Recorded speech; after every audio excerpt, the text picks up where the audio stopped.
You guys, you don't even tell me that. Like there's nobody yet. Actually, we're waiting Yeah, for for people people to to come. come. Yes. So while people coming, let me just play a bit of. Facebook has one.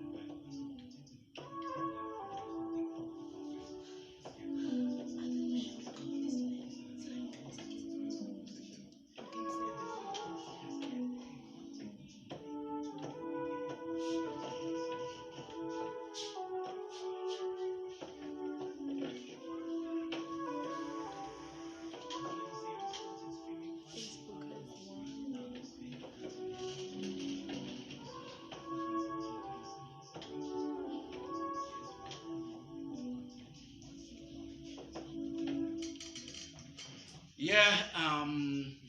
We're gonna be online just now. The whole planning is just to talk about the album that I've just released. I have released an album. Actually, I forgot the title. What is the title of the album? Maybe you guys remember. Eh? Take it through. Oh, naked truth. Thank you so much. Yeah, it's one of the album that I've recorded this year, last year, 2020.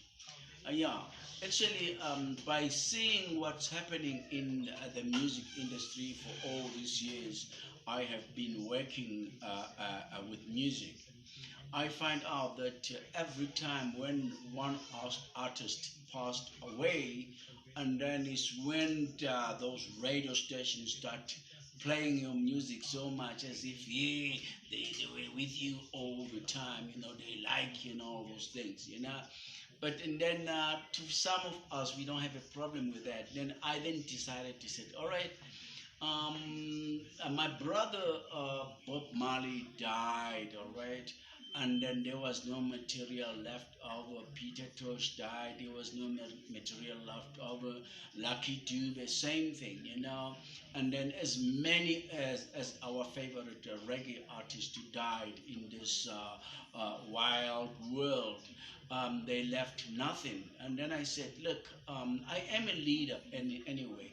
So what I'm doing now, I decided to embark on a challenge where I will be recording 10 albums and put them away for the time when I passed away, and then my children will release those things, and then there won't be this asking, hey, did Lucky leave anything? Did Richard leave anything? Did Bob Marley? Did Peter? I want to try and solve those kind of things. That's why I'm on the challenge.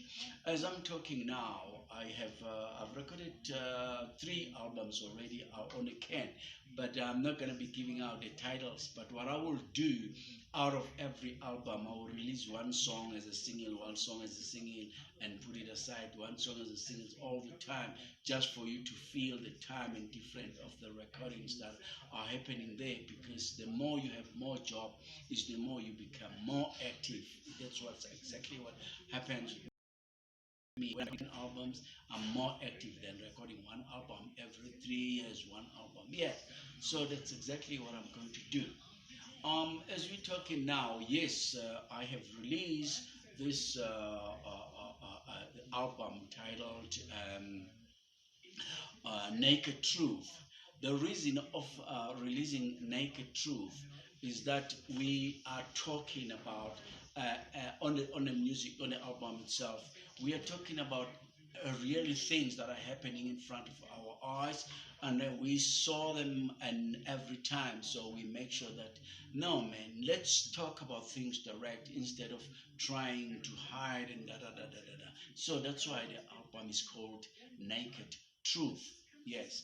And then, obvious, we are online. If you want to talk to us, I think you could go to the computer on the service room. There could help you to be able to ask any question with us, and then we're going to be able to answer it if we have time. Yes, the album is doing very well. It's now being released in number of music outlets around the world, and then also I am so happy because my friends, they phone me and tell me they like the album. there's nothing better than that. If somebody called you and said, I like your album, it makes you feel very happy. So as I'm sitting here, I'm very happy. Actually, I'm in my little studio at home because the having a little studio at home, it helped me so much. At night, sometimes I find something good. And then I just tell myself, no, let me go and record this, or let me go and play it and see whether does it come out. And then I do. Oh, I never knew it was on. Sorry. My manager is a very, very, very typical kind of a person. Now I'm going to be actually being fined for touching the keyboard while I'm talking to you. But please, let's forgive her. Let's forgive her. She's just those people who are so perfect. I don't know where they coming from. If I was one of those people, I was going to be very happy. Yeah. So, yeah, anything that you may want to ask about the album. I've got two songs that I want to talk about today. I want to talk about the song titled what did my manager say? What song does he want? Can you remember? Where to find me? Oh, she said where to find me. Wasn't that where to find me? Yes, and Marriage Made in Hell. On Marriage Made in Hell. Oh yes, I look. She never arranged all this. She just told me I want to tell you the songs. Now I've got the songs. All right. Where to find me? Where to find me? It's actually a song that it was arranged with my feelings in it, which it will help you where to find me. Actually, I've been in the music for a long time, but I did not. Oh, my course, guys. I've got this Amadio's story. And then actually, I've been in the music for so long. All right, I've done my backtracks and I've done my composing with different music. So now, when you listen to the song "Where to Find Me," you do find me. It's, hey man, I like this melody, but it's like I heard it somewhere. I heard it somewhere.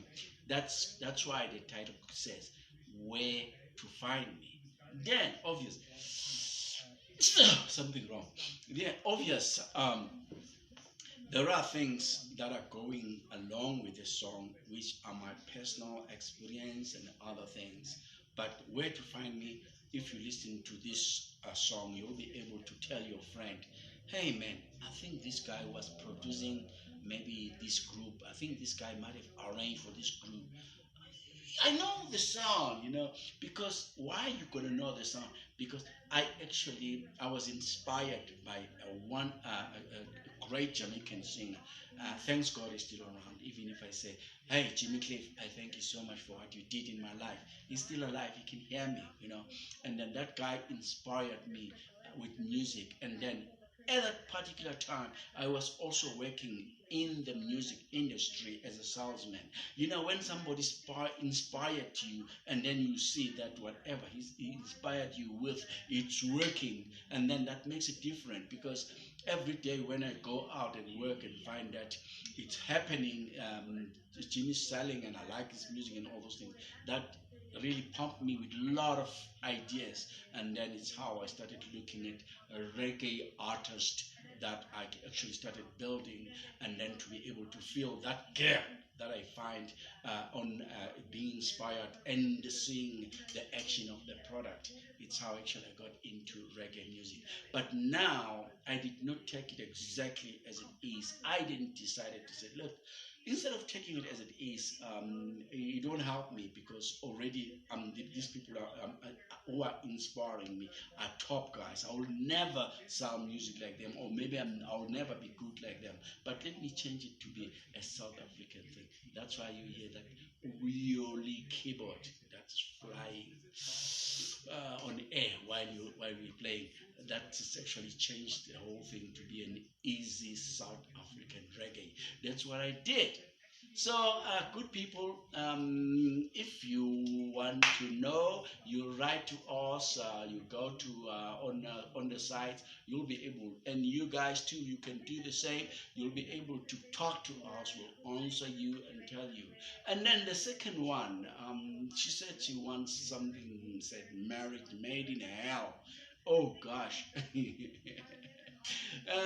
It's a long story of this marriage that I think it was made in hell. The reason of saying that it was made in hell, it's because when it starts, okay, you'll find that we are all talking and happy and running around, and and also involving our preachers, teachers. Everybody's there. We go to church, and everybody's happy to see us getting married and all those things. But when we start not really finding ourselves, because you find yourself if you're staying together and say, "No, come on, this is not a person that I really want to be with the rest of my life." And maybe you are not the one. Maybe it's the other partner of you that feels you are not a person to be with her all the time, and then it's where the problem starts. Now it will go out from the church now. No more. It's not something that's going to be like the very first day. My marriage was celebrated at the church, and then our first baby were actually was baptized at the church. Everything was all right. But now, when she says she wants to divorce me, now we are sent to the courts. No more the church. So to me, and then first of all, I said, was it really supposed to go to the church from the first day? Because even though it went to the church, but you were going to sign papers that are going to be going back to the court. And then in the day of the divorce, also you are back to the court. Yet it's supposed to be a church marriage and a church splitting, and maybe the court splitting, or the court marriage, putting the marriage together. Is those kind of things that I was expecting. And then, so I then decided to start writing a book about it. I have a book titled Marriage Made in Hell. The actors were, because I'm still married, okay? I couldn't say make it hell and be an actor myself. And then the actors were Zama, Tonga, and Zama. So Tonga was standing on a man's side, Zama was standing on a girl's side. And then it's how I got it together. When you listen to these people fighting about their marriage, and then you could hear that it was something directed to be able to be involved between the two people, talking about their problem in the marriage. That's is marriage made in hell. And then while we were doing that, and then something came up and said, "No, man, why don't I write a song about this?" And then is where the song came in. All right, when the song came in, then also I was now reading the book now and again, and then I find out that, hey man, wait, this part where this happened and that happened and da da da da da, I can actually make this a chorus, I can make this a verse, I can make this, and then is how I put the song together. So, ladies and gentlemen, wherever you are, my name is Richard Siluma. I've been in the music industry for nearly 43 years being in the music industry. Actually, I have produced the most famous artist in South Africa, which I feel very proud of it, because I remember those are the two guys that I worked with, Isaac and Charlie and Ray Perry. They ended up helping Paul Simon on his Graceland. Bravo! I was very happy about that. And then my younger brother joined me, and then I got him into reggae. He's known throughout the world.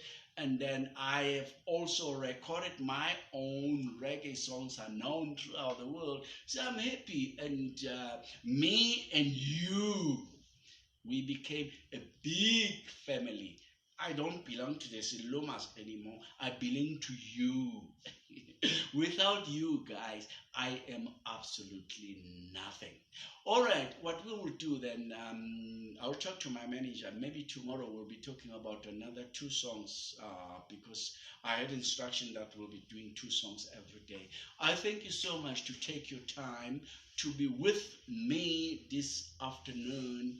Listen to me talking about my latest album titled Naked Through Naked Through Motivation.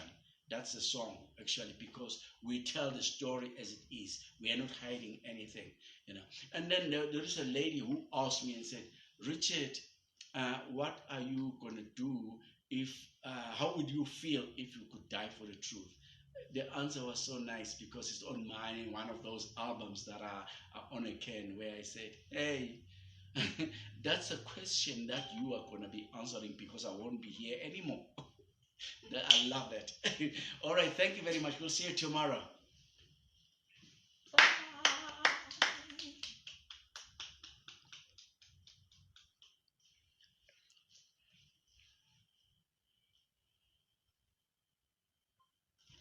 It's my manager's job.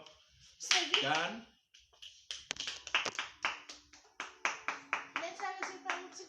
Though she runs away for us, and then we didn't do it the way we're supposed to do it. This was supposed to be on camera TV.